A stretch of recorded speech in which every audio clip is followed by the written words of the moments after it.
who God is very much, because when all you do is look around and you see nothing but water, and then the TV tells you that you're in depths of water that are over 4,000 feet deep, it makes you understand just how big our God really is, and how insignificant and small we really are. And but He is a powerful God. He's a mighty God. He creates some beautiful scenery and some wonderful creatures. I have to tell y'all that I got down to the Bahamas, and there was a young lady there that stole my heart down there, and she was a wonderful little thing. I don't have a picture of her this morning. I'll try to have it next week. But she was this long, gray creature, about 14 foot long. She was beautiful. We had an experience with the dolphins. We got to swim with them, mess with them, and we got to kiss them and everything else. That was exciting. And kind of fell in love with that. And she was a beautiful little dolphin, but my heart, her name was Tracy, that's right. And we had a great time with her. So, but we had a wonderful time. Thank you for allowing us to go on vacation, to spend with our families. Jennifer and Tori are down in Atlanta, spending some time with Samantha, and they'll be back tomorrow, so keep them in prayers if you would. We have a lot going on in our world today, don't we? We have a lot of things going on in our country. Last week, Eddie brought a sermon to you about the 9 of the 10 plagues that were talked about in Egypt. All because of what? Hardness of heart. Pushing away from God. Callousness of who we are in our spirit towards the things of God. One man who tried to bargain with God, who tried to do this, who tried to do that with God. Eddie took you through those progressions of how Pharaoh went as we begin to see the plagues fall upon Egypt. Remember, God told Moses, He's not going to let my people go until a mighty hand strikes him. And He went through 9 plagues with you last week. And some of them were some pretty nasty plagues when you look at it. When you think about water being turned to blood for 7 days. And any type of water was blood.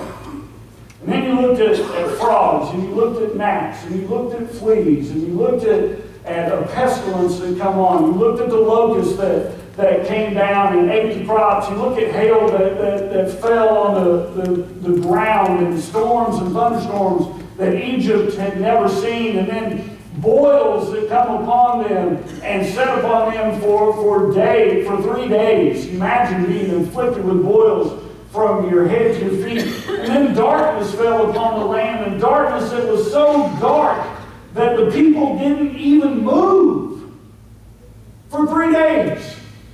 They didn't even move because they couldn't see. But once you got past the frog plague, all the other plagues began not to affect the children of Israel, but only affected the people of Egypt. And Moses would go back. Let my people go. Let my people go. Let my people go. And Pharaoh says, no. No.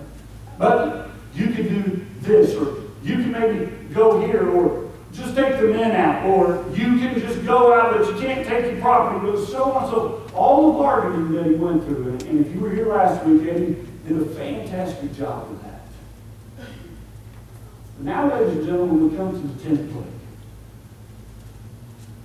The other 9 plagues combined don't hold a candle to the power of the 10th plague.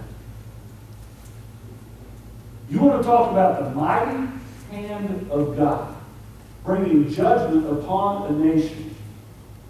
We will look at this plague today, and you will walk away probably with a whole new sense of who God is and what He can do when He is ready to do it. 430 years brought God to this point to deal with this nation and their sin against Him. Ladies and gentlemen, I want us to look today at the judgment of Almighty God. Who He is. But the other side of that is, I want us to look at His saving grace. His desire, His willingness for us not to fall upon His judgment. We're going to start out in Exodus chapter 11 this morning. We're going to go all the way through chapter 12, a lot of the way through it. We're just going to read part of 11 this morning. I'm going to ask you if you would, let's stand together and let's honor the reading of God's Word. I invite you to read along with me this morning as we read the opening verses of Exodus chapter 11. Let's begin in verse 1. Then the Lord said to Moses, I will strike Pharaoh and the land of Egypt with one more blow. After that, Pharaoh will let you leave this country. In fact, he will be so eager to get rid of you that he will force you all to leave. Tell all the Israelite men and women to ask their Egyptian neighbors for articles of silver and gold. Keep going. Oh, sorry. Now the Lord had caused the Egyptians to look favorably on the people of Israel, and Moses was considered a very great man in the land of Egypt, respected by Pharaoh's officials and the Egyptian people alike. Moses had announced to Pharaoh, this is what the Lord says, at midnight tonight I will pass through the heart of Egypt. All the firstborn sons will die in every family in Egypt, from the oldest son of the Pharaoh, who sits on his throne, to the oldest son of his lowliest servant girl, who grinds the flour. Even the firstborn of all the livestock will die. Then a loud wail will rise throughout the land of Egypt, a wail like no one has heard before, or will ever hear again. But among the Israelites, it will be so peaceful that not even a dog will bark. Then you will know that the Lord makes a distinction between the Egyptians and the Israelites. And God, I want to read His Word to you this morning. Wow.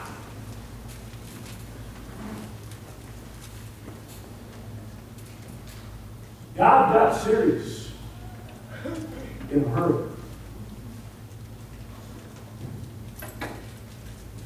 Facing God's judgment is not something that we want to do, ladies and gentlemen. Without the King beside us. I'll get to that towards the end of my sermon.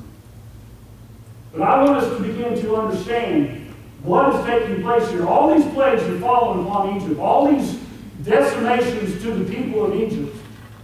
It says here, even in the scripture, that Moses had attained a certain standing with the people of Egypt, with the leaders of Egypt. They all knew that there was power in Moses through the power of God. God said, I have one more plague that I'm going to strike upon the land of Egypt. I want us to understand this. This is a horrible plague. This is a horrible judgment by the hand of Almighty God. All the firstborn sons in the land of Egypt will die tonight. Now, let me ask you a question, men in here. If you are a firstborn son in your household, to your father or your mother, either one, would you please stand at this time? If you are a firstborn son. Take a look at this, folks. Imagine in the morning, waking up, and every single one of these men are dead in their households. Thank you, gentlemen. Good to see you this morning. God's not playing. That's some serious stuff. All because of one man's unwillingness to bow before God. All because of one man's pride.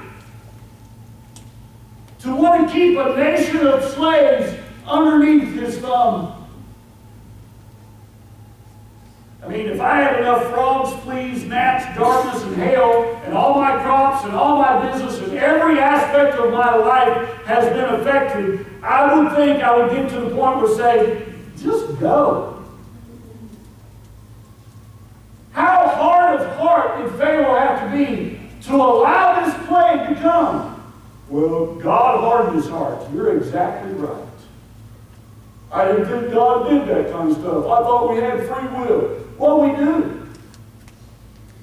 But ladies and gentlemen, I want to tell you something. Just in case you didn't know it, by the way, I'm wound up today. Okay, you should have heard me in Sunday school. I got wound up big time. God's God. And if he wants to harden somebody's heart, he can do it. Amen. And he ain't got to ask your permission. Billy, is it okay if I harden Butch Barber's heart? I guess God. He's not going to ask me. If he wants to harden Butch's heart, guess what? He's going to harden your heart.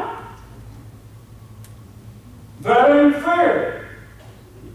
I get tired of people thinking everything in life's got to be fair. It ain't fair that Jesus went to the cross for your sins. But he did. I'm getting wound up. I'm going to have to settle down. This is getting on me. This is wearing on me. Of how we so easily take God for granted in our life's behavior. We sometimes come in, we think everything's grand and wonderful before God. All we got to do is show up to church on Sunday morning, drop a little money in the offering plate, say, praise the Lord, thank you, Lord, amen, walk out the door, live our life the way we want, and everything's going to be fine and dandy until we stand before God and he says, depart from me, I never knew you. Because we're talking about the judgment and the wrath of God. And ladies and gentlemen, I'm not here to try to cast judgment on you. I'm here to tell you what the Word of God has to say. God has really put me under a lot of conviction as I've read and I've studied that we know more about the top 20 music in country music and rock music than we do about the top 20 verses in the Bible. We know how to use Facebook and Twitter more than we know how to open up the Word of God. Somebody tells you go to the book of Leviticus, you're like, where's that at? Somebody says, send me a tweet on something, whoa, it's gone. Not me, I don't know how to use tweet, whatever it is, it's a tweet, all right? But never mind, I won't go into that this morning.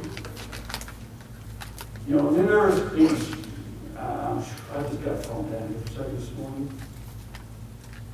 Because God has raised a fire in my spirit about this, ladies and gentlemen. Not for you, for me. Because I have taken my God for granted.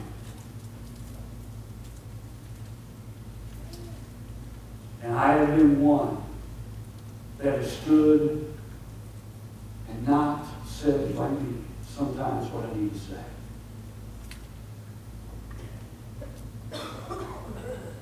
One man said, I'm not going to let your people go. Hundreds of thousands of men suffered the consequences. You saw how many men stood up again, whose lives would have been lost immediately because of the judgment of Almighty God. Ladies and gentlemen, I am not sure that the judgment of Almighty God is not upon our land right now. We're suffering the consequences of actions that we have failed to take and humbling ourselves before God.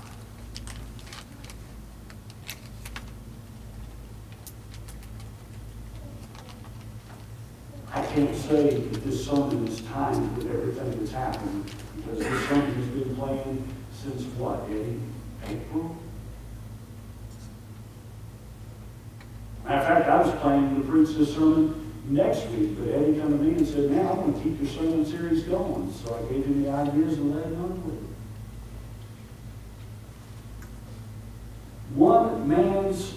hardness of heart cost hundreds of thousands of people their lives of their very firstborn sons. And could you imagine households that had firstborn dads, that had firstborn sons, that could have lost two men in one night?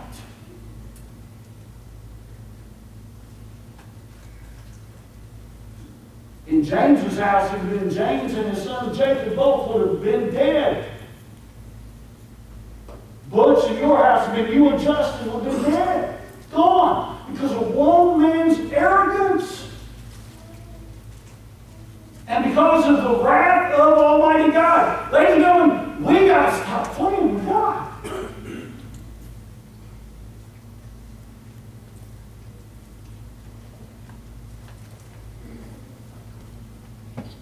We've got to understand that God has a judgment that we will all face.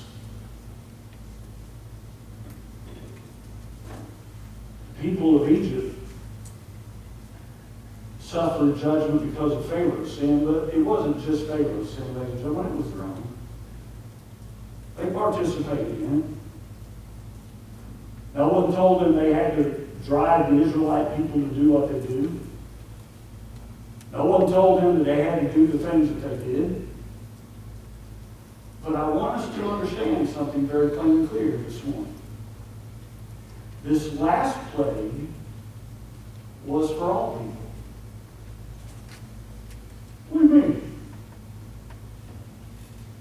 The Israelite people didn't suffer because of it. How do you know? The Israelite people had to do something to avoid this plague. The other plagues, what did they have to do? They just had to be Israelites.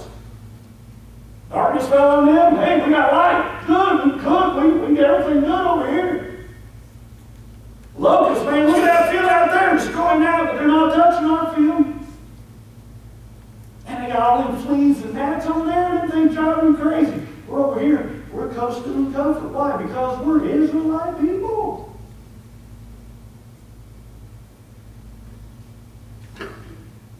But we have a 10th plague coming. God tells Moses, get my people ready. Because when it's done, they're leaving. Matter of fact, they're just not leaving. Pharaoh is going to push them out the door. And not only that, when they get ready to leave, you tell them, you go ask their neighbors for all their gold, silver, jewelry, and all that kind of stuff. So they'll walk out. Not only will they walk out as little slaves, they're going to walk out as princes and princes with all the treasures of Egypt.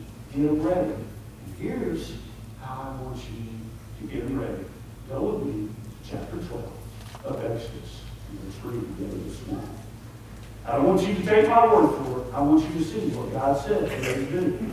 Because, ladies and gentlemen, if you don't get any clue today about who God is and what He does, then you're not awake to who my God is. Because, yes, the judgment of God and the wrath of God is coming. But I'm here to tell you this morning, here's the great news that God has really poured over my spirit, is there is a way to avoid the judgment and the wrath of God. It's not we have to sit here and go, oh boy, it's coming. No, there's a way He has provided for us to avoid it. That's going to be the good news. Bad news is judgment's coming. Good news is you go, whoop, good, I'm safe. But you have to do something. Let's read chapter 12. While the Israelites were still in the land of Egypt, the Lord gave following instructions to Moses and Aaron. From now on, this month will be the first month of the year for you. Announce to the whole community of Israel that on the 10th day of the month, each family must choose a lamb or a young goat for a sacrifice, one animal for each household. If a family is too small to eat a whole animal, let them share with another family in the neighborhood. Divide the animal according to the size of each family and how much they can eat.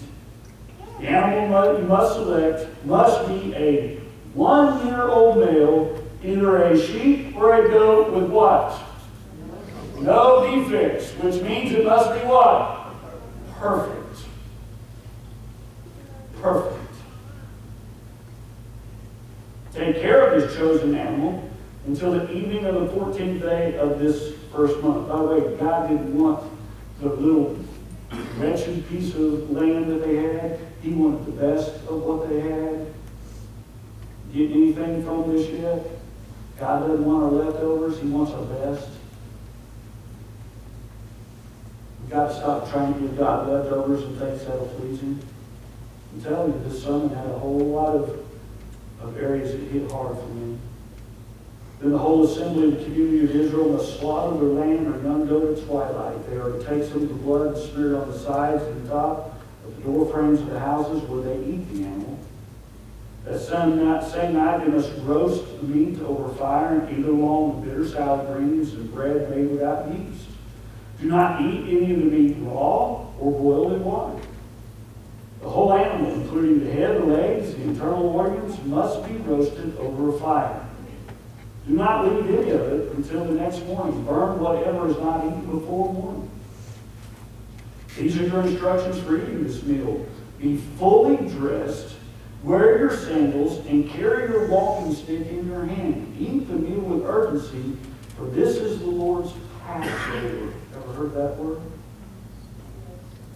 On that night I will pass through the land of Egypt and strike down every firstborn son and firstborn male animal in the land of Egypt. I will execute judgment against all the gods of Egypt, for I am the Lord. But the blood on your doorpost will serve as a sign, marking the houses where you are staying. When I see the blood, I will pass over you. This plague of death will not touch you when I strike the land of Egypt.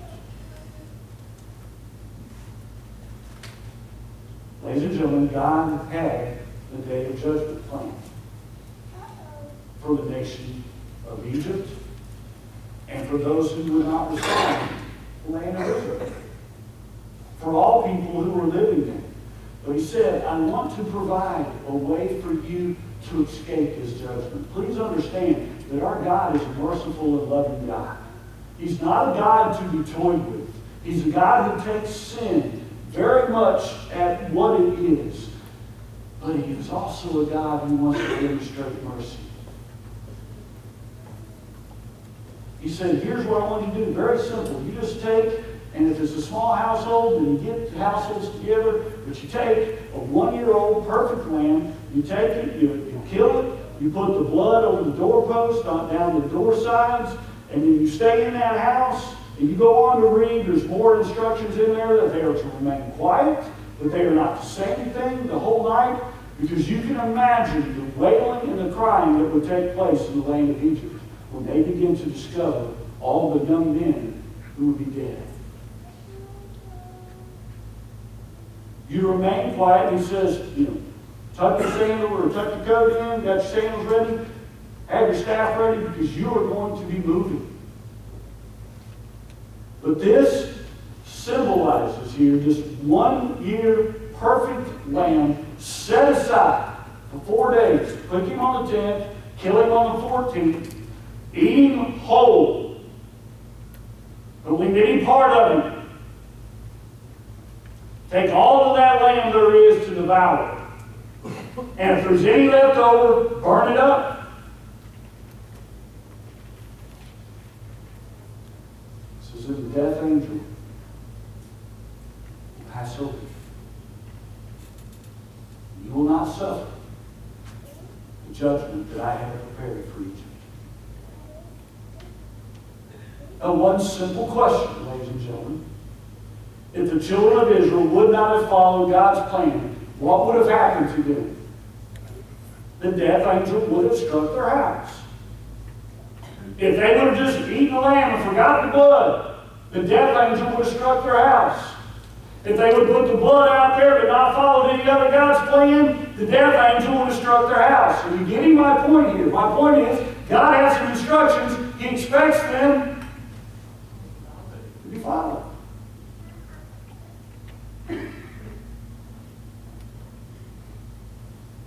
And I think God is having an issue with us wanting his blessing, but not following his instructions. I think God is having an issue with us wanting to pass by on Judgment Day, but live like we want, and how we want, the way we want, while we're here. Has he stepped around anybody's toes yet? Because he sure has been beating mine all to pieces. Matter of fact, the last few days he left my toes and beat my shins and every other part of my body. Because I don't like to always follow God's instructions. I kind of like to do things the way I want to do them.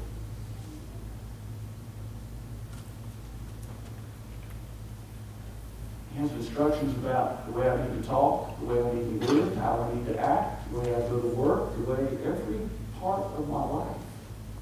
The way I'm going to be a dad, the way I'm going to be a husband, how I'm going to handle my finances, he has instructions for all of these, and he expects me to follow them.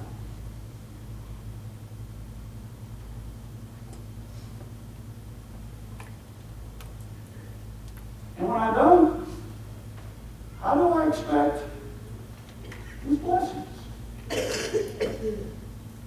And I do. Shame on me. And I'm talking about myself. I'm not pointing any fingers at you. I'm talking about Billy Lindsay. And if this sermon applies to you, soak it up. If it doesn't, walk away. You're blessed. Because most people I know sitting here today love y'all with all my heart and soul. But some of you are some stubborn, mule-headed, hard-nosed people that I've ever come across in my life. I love you. Takes one to know one. Amen, brother.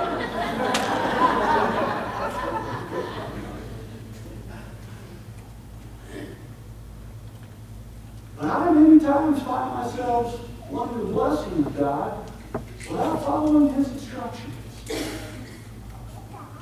And I'm beginning to wonder if God is not getting fed up with a country who is wanting his blessings all the time, but not willing to follow his instructions. I wonder if God is getting fed up with the church. I say that in general. Who is wanting his blessings, but not willing to follow his instructions.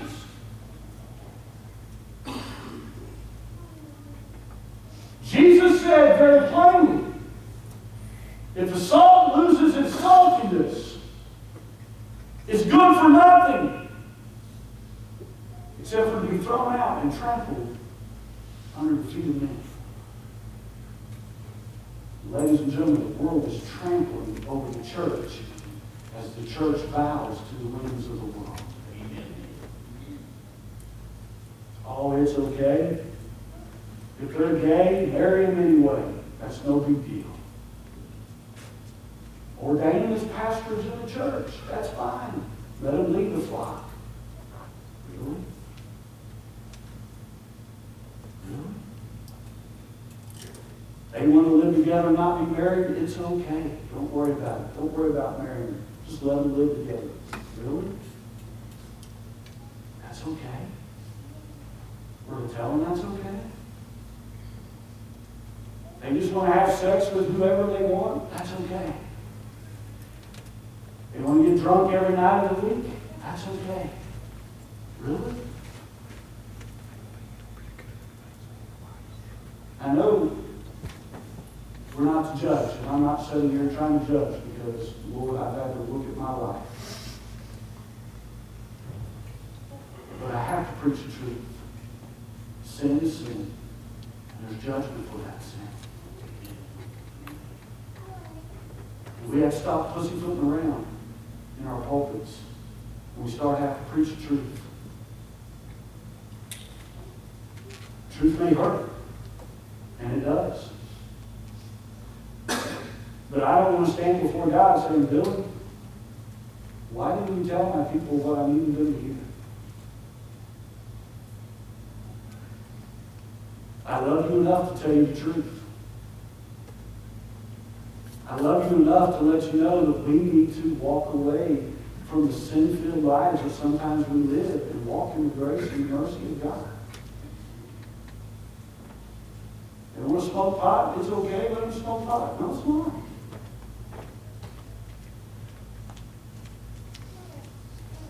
We have a world who thinks that we can go out and do all these things and still come in and everything is wonderful, fine, and dandy.